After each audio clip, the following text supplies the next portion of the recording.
our spend is down 25%. Limble paid for itself very, very quickly. We saved $10,000 just last month. Prior to Limble, a lot of our decision-making was anecdotal. As we put more and more data into Limble, including labor hours and the cost of parts that we use, we're getting more and more out of that, which can generate better budgeting for the next fiscal year.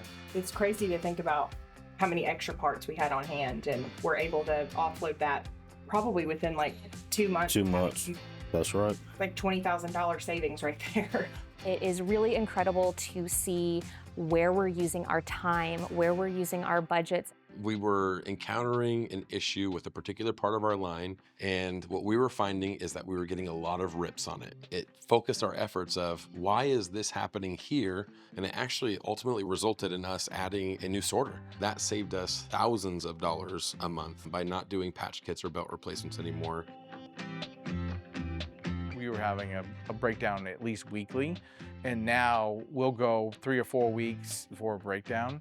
Less breakdowns means less money we have to spend. Some of those breakdowns can be extremely costly. If we were to lose an hour of production, we'd be roughly in the $25,000, $30,000 of loss of product. We're 4 years in with Limble, and we're at around 98% uptime throughout the facility.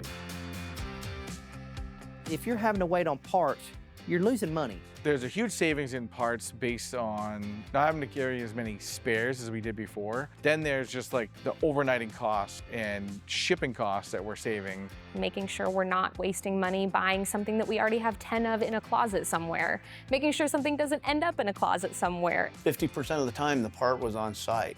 So now we can have just the right amount in our storeroom and then use them when we need them, because we know the system's gonna trigger us to reorder what we need for parts. Probably saving anywhere from $7,500 to $10,000 a month in shipping.